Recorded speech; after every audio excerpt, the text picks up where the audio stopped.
Ever had the day where you check your bank account, see the car payment hit, and your first thought is, cool, there goes my freedom for another month? Not because you hate your car. You just hate that feeling of working hard, getting paid, and watching a big chunk disappear before you even get to breathe. Now imagine the opposite day. You open the app, expecting the usual damage, and it's not there. No payment due. No countdown. No, please don't let anything break this week. It's just quiet. That quiet is what people don't understand until they feel it. Paying off your car loan is one of those milestones that changes more than your budget. It changes your mood. It changes your confidence. It changes the way you make decisions. And if you handle it right, it could be the moment where your money finally stops running your life. But if you handle it wrong, it becomes a trap.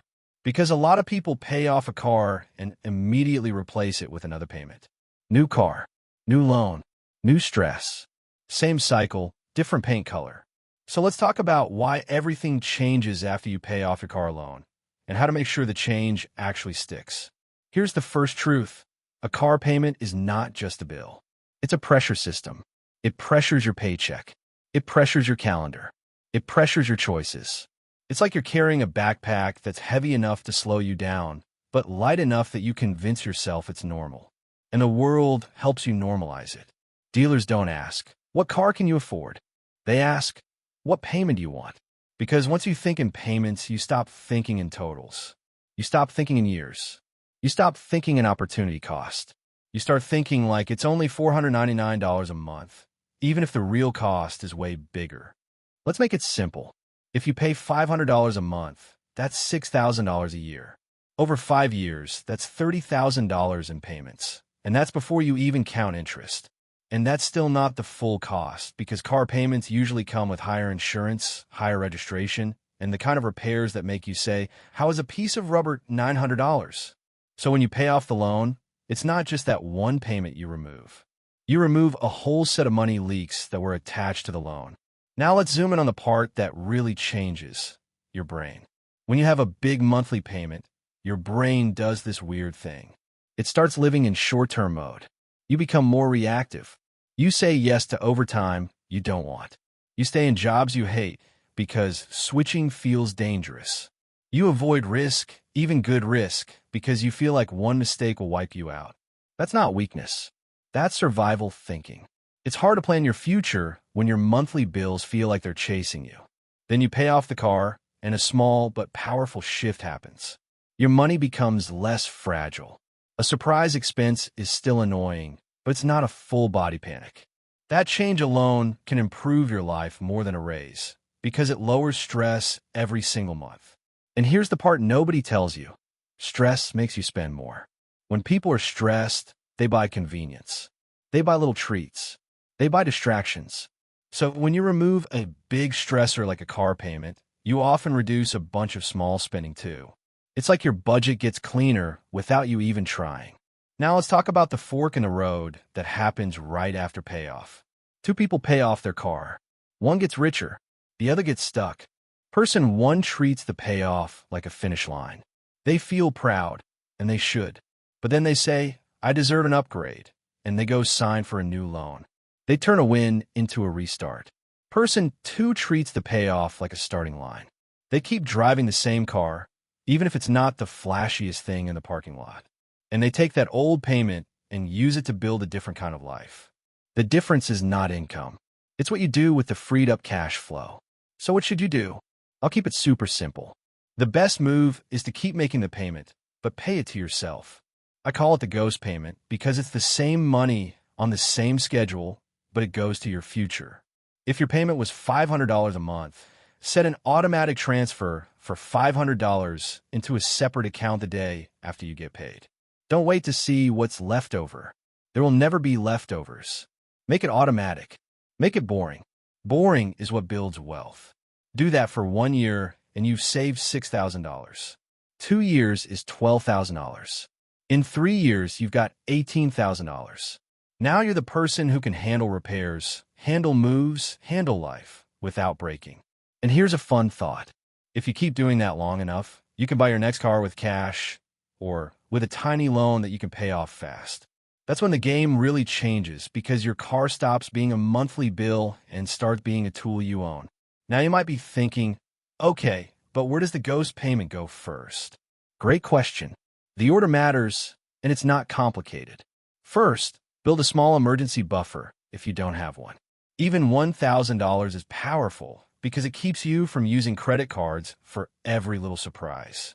Then build up to 1 month of expenses. Then 3 months. For some people, that might be $5,000. For others, it's $15,000. The point is not the exact number. The point is that your life stops feeling like a tightrope. After that, aim at your worst high-interest debt. If you're paying 20% interest on a credit card, that's an emergency too.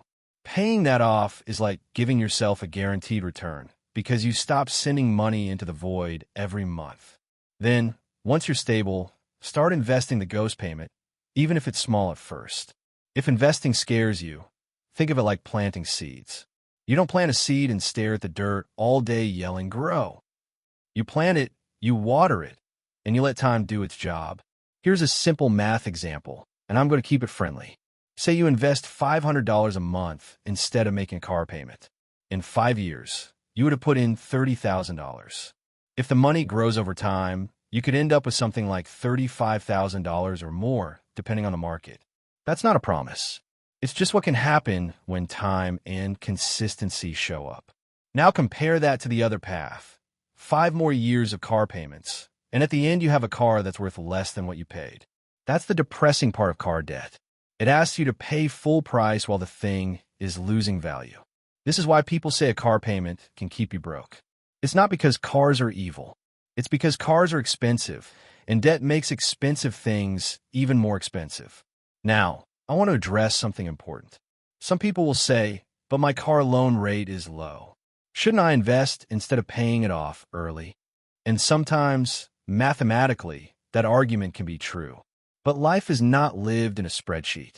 If paying off the car makes you sleep better, makes you less stressed, and makes you stop making fear-based decisions, that psychological return can be bigger than any percentage. The real question is, does the payment make you feel trapped? If yes, paying it off is not just a money move. It's a freedom move. And once it's paid off, another weird thing happens. Your self-image changes. You stop thinking of yourself as someone who is always catching up. You start thinking like a person who finishes. That sounds small, but it affects everything. A person who finishes pays off credit cards. A person who finishes builds savings. A person who finishes invests consistently. You start expecting progress from yourself. This is also where you need one simple rule, because your brain will try to celebrate in a way that ruins the celebration. The rule is no new car purchase decisions for 90 days after payoff. Not because you're punishing yourself, because you want your emotions to settle so you don't confuse excitement with a smart decision. During those 90 days, enjoy the quiet. Watch your account stop bleeding. Watch your buffer grow. Let the freedom become normal. Now let's talk about the career effect again, because it's real. A paid-off car reduces your monthly break-even number. That means you can survive on less. And when you can survive on less, you negotiate from strength. You can walk away from a job that treats you badly. You can look for something better. You can take a class. You can interview without panic. Even if you never quit, the fact that you could changes how you show up. You're calmer. You're more confident. You're harder to push around. And that often leads to better opportunities. The payoff also changes your social life. When you're stuck with a payment, every invitation feels like math. Can I afford dinner? Can I afford the trip? Can I afford to be a normal human? When the payment is gone, you don't become careless. You just stop feeling guilty for every small thing. You can enjoy life without the constant background noise. Also, paying off a car loan is giving yourself a raise. If you were paying $500 a month, that's $500 you don't have to earn anymore. And because it's after-tax money, it can feel like a bigger raise than you'd get at work. To take home an extra $500, some people would need a $700 or $800 raise before taxes. When you pay off the car, you get that raise without asking anyone's permission. Now, the smartest people don't spend that raise. They assign it a job. They build what I call a car freedom fund. Part of it is for boring maintenance, because even paid-off cars still need tires, brakes, and oil. Part of it is for your next car, so you never have to panic buy something when your current car finally quits. When you save for your next car while driving your current one, you flip the whole story. You're no longer financing emergencies. You're planning upgrades. But what if your car is already unreliable? What if you're thinking, I can't keep this thing for 3 more years? Fair. Sometimes keeping the car is not the best move. The goal isn't to drive a disaster. The goal is to stop paying interest for as long as possible. If your car is costing you a ton in repairs, you can still use this idea. Pay off the loan, save the ghost payment for a few months, and then buy the next car from a position of strength. And let's talk about the part that feels unfair. Cars lose value while you pay them off.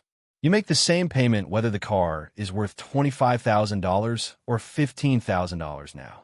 That's why a paid-off car is such a flex, even if it doesn't look like one. It means you're finally driving something that isn't charging you rent. Every extra month you keep a paid-off car is like getting paid. Because instead of sending $500 away, you keep $500. That is how wealth starts quietly. Not with huge moments, but with fewer drains. If you want a simple system, split the ghost payment into 3 piles. One pile is safety, so you're never forced back into debt. One pile is the car fund for maintenance and the next vehicle. One pile is growth, like investing or paying down other debt faster. You can pick the percentages, but the idea is the same. Give every dollar a purpose.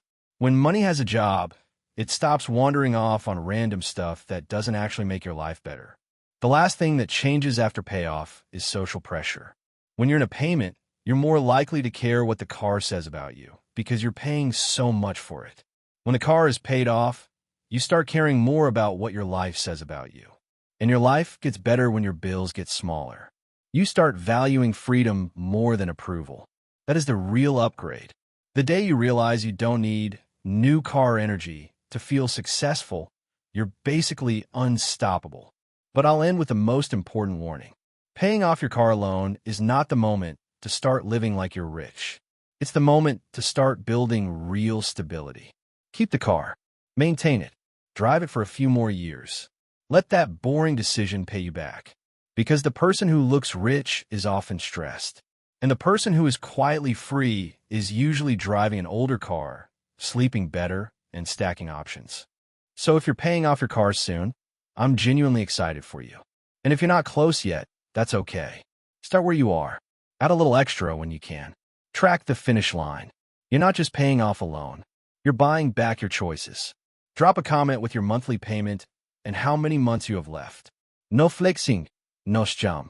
Just numbers. The goal is simple. Get the payment gone, then keep it gone.